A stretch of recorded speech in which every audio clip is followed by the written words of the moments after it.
How you doing, guys? Today we're going to start the reassembly process for the Rugg carpet cut engine. Stay tuned.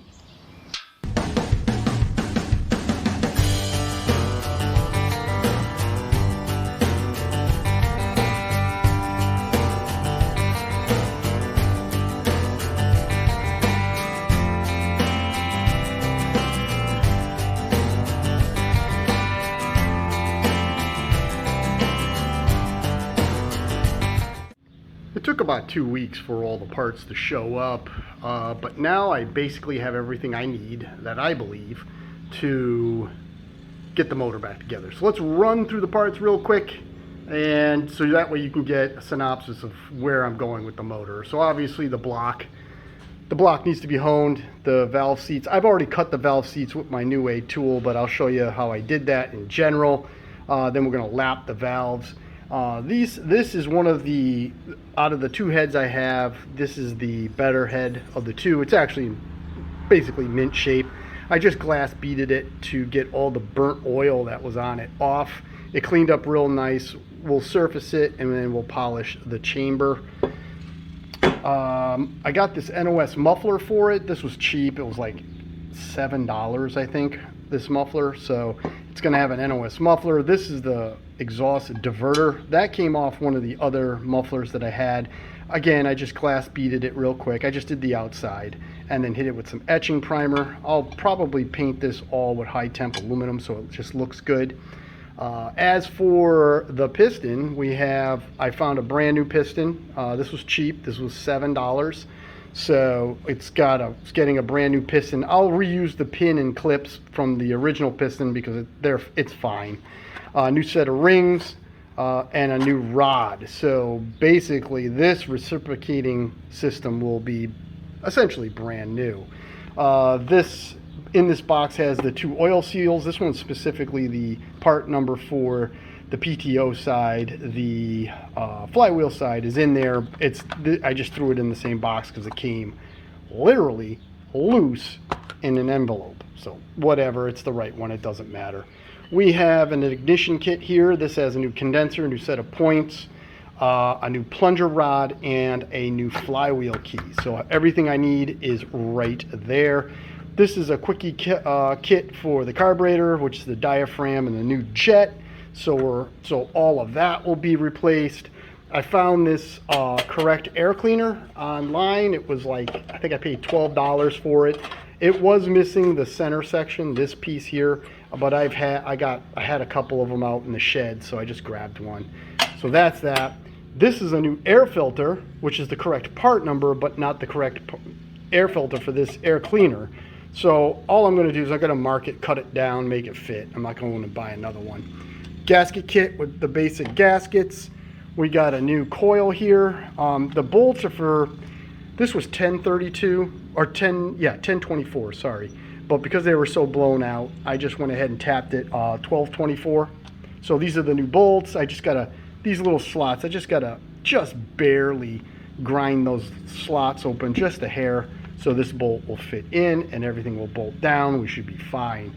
When it comes to the valve train, we have a new intake valve right there. We have a new exhaust valve, and then we have two new exhaust springs. Now I did get two exhaust springs and not one intake and one exhaust.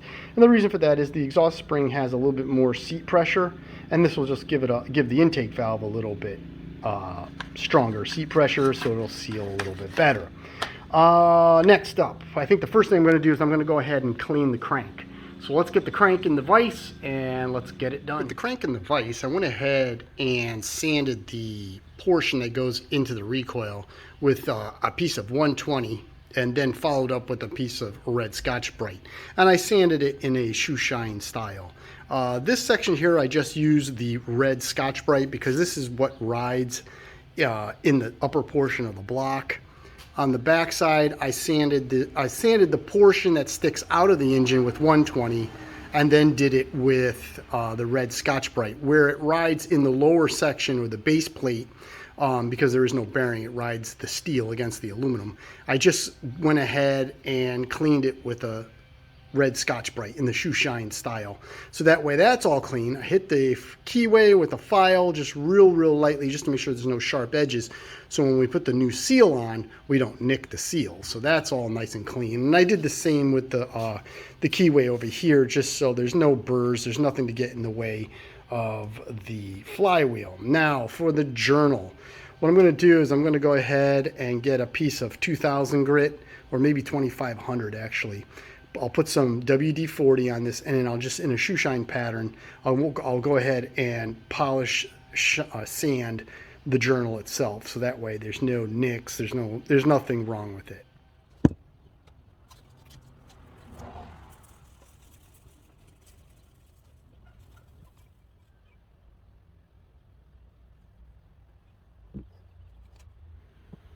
And there it is. The crank is all set to go. I remeasured it after the polishing, and it's running at the same numbers that I had before the polish. So everything is perfectly fine. There is a couple little scratches, I guess you can just see, yeah, right there. You can see there's a couple little scratches, but when you run your finger over it, you can't even feel it. And if you run your nail, you could just barely catch it with your nail. There's a couple other little scratches down here on the bottom. Yeah, you can see them right there, down right near the weight. You can just see that line. Again, you can barely feel them. So this crank is good to go. I'm going to go ahead, just wipe it all down one more time and put it in a plastic bag so it just stays clean until I'm ready to install it.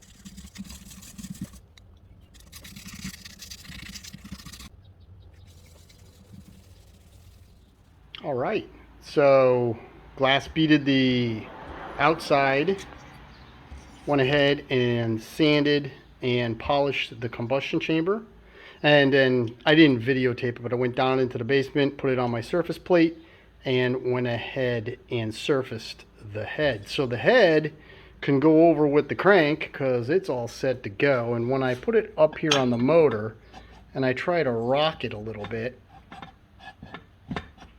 I mean, I don't feel any rocking. So this thing is all set. It's about as flat as it's ever going to be. And then once I deck the top of the block, it's going to be about the surfaces are going to be as flat as possible. So with that, we have a good head. I think next up, we're going to go ahead and hone the cylinder. Okay, time to hone the cylinder. I took 3 of the base bolts, I put them in, just snug them down so the base is attached to the block. I then took the spring clamps or friction clamps, just clamped the engine to the workbench, because being a vertical shaft, there's, unlike a horizontal, there's nowhere to, easily put this on the floor and stand above it. So I have it set up in this fashion. I have some tranny fluid, which I'll lubricate the bore with. Because this is an aluminum bore, not an IC motor with a cast iron sleeve, it's just an aluminum bore. I released all the spring tension I put the spring tension at the lowest setting. So that way, this thing will just clean the bore. Just lightly put clean up any blemishes very lightly and put a new crosshatch in the aluminum bore. I do not want to dig into this. We're not boring it, we're just honing it. That's the goal here. So let me get set up, let's get to honing.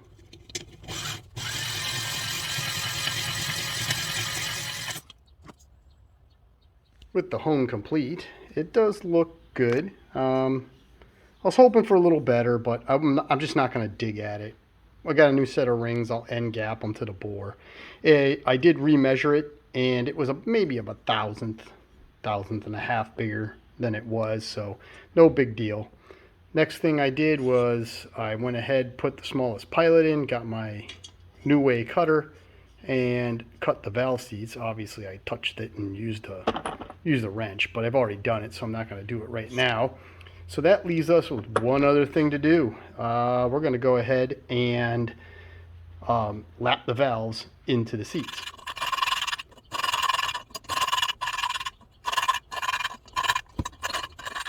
The valves are lapped, and as we can see, the strike marks are right in the valve faces, right in the middle.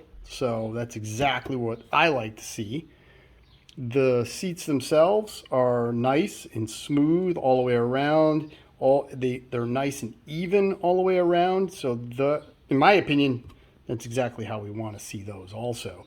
I'm going to go ahead and just deck the top of this, and I'll show you how I do that in 1 minute. The reason for that is I need to take the base off in order to get the camshaft and the lifters into their bores in order to set the valve lash.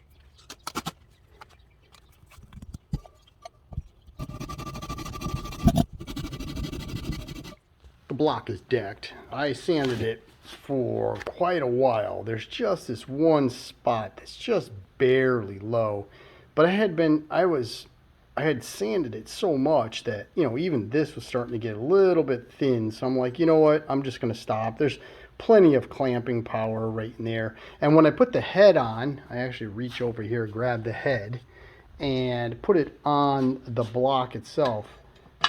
I need 2 hands to do this, but there's absolutely no wiggle whatsoever between the head and the block. So being flat plane, it's all set.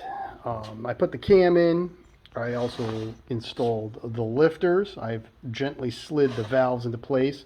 And as you can see, neither one of them are touching the seats, which we would fully expect with the brand new valves. So I'm going to have to break out the grinder and we'll get those lashed in. After this video was finished, I went back and I finished decking the head. I don't know why I stopped during the video, but essentially right here, you can't even feel or see. I mean, you can barely see what's left, but I went ahead and decked the block again, and we got this thing nice and super flat. Just before we get to grinding, I pulled the book out, the 100,000 series here. This engine's like 100,904, something like that. Intake valve lash is to be between 5 and 7 thousandths, and then the exhaust has to be anywhere between 9 and 11 thousandths. So we're going to try real close to get to 10, obviously, somewhere right in there. And we're going to try to get between 5 and 7. Obviously, we're going to try to get to 6.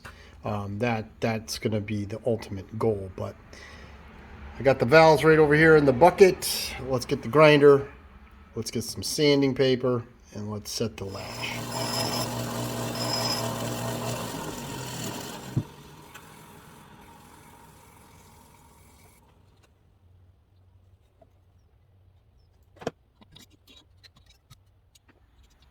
So after back and forth a bunch of times, I was able to nail it to 6 thousandths. You can do this freehand. I mean, I just use the side of the wheel of my bench grinder, 600 grit with a little bit of WD-40 on a flat plate just to polish it up. If you just take your time and patience, you can get this probably just as good as, an actual machine will. I mean, that's what it looks like when I freehand this. I mean, yeah, sure, it's not like super polished perfect, but I mean, there you go. I mean, if you take your time, you can do this stuff without all these special tools. So this one's all set. The intake valve has been set. It is at 6 thousandths, exactly where I was shooting for. 5 to 7 is the specification. I wanted 6. I nailed 6. I'm going to go ahead and do the exact same process and try to nail 10 thousandths on the exhaust. The exhaust is set exactly to 10 thousandths. It looks great, and just to show that, again, we have another another one done quite well. Yep, so that's it.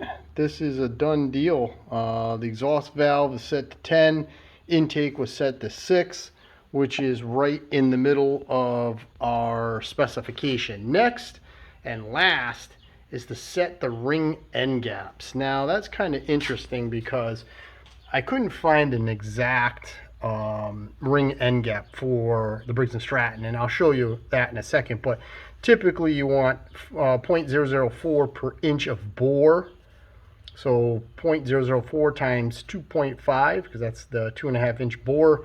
We want about a 10,000th end gap. Now this is a Clinton specification sheet, and I also have to make the announcement that this is for a cast iron engine, so it's going to be a little different. But when we take a look at this, we go ring end gaps and we go over to our standard 1200. That's 7 to 17 thousandths end gap. That would be reasonable with a 10 thousandths end gap would be reasonable.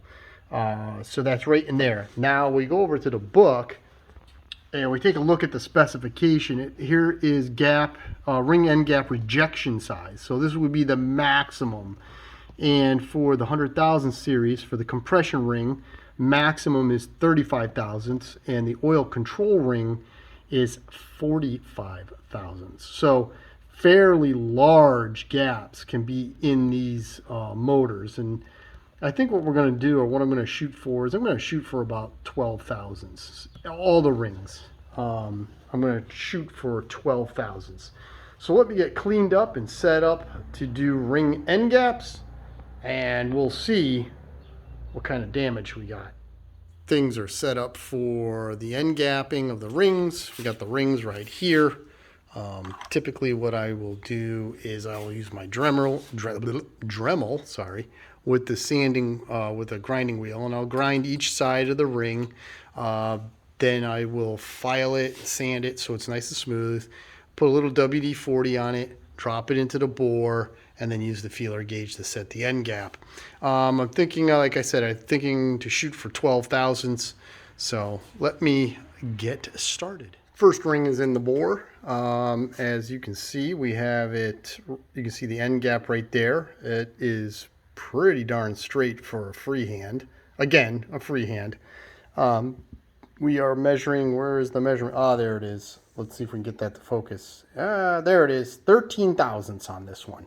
So, in my opinion, just right where I want to be. So I'm going to go ahead and do the other three rings.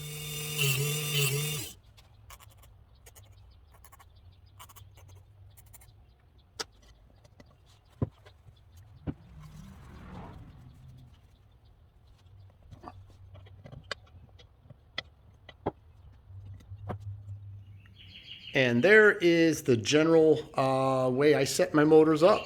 It doesn't matter if it's a Clinton or a Kohler, or in this case a Briggs vertical shaft. Basically, you just have to have a good quality manual and just kind of stick to the numbers. Don't need any real heavy duty special tools, just a couple little tricks where you surface heads and you polish the cranks. Make sure your end gaps are pretty tight. Make sure your valve lashes are within specification. In this case, all the ring end gaps ended up being 13 thousandths, which I'm quite impressed that I was able to do that. Intake was 6, exhaust was 10 on the lash, so we should be all set there. So thank you very much for watching. I hope you found it somewhat interesting and maybe of some value. Coming up very shortly, we'll be putting this engine back together physically and starting it up. So until then, please like, share, and subscribe. If you can click the notification bell below so that way you know when the next Rugg Resurrection video comes up, I would be have much gratitude to you all. Thank you very much, and until we get this engine together, you have a great day.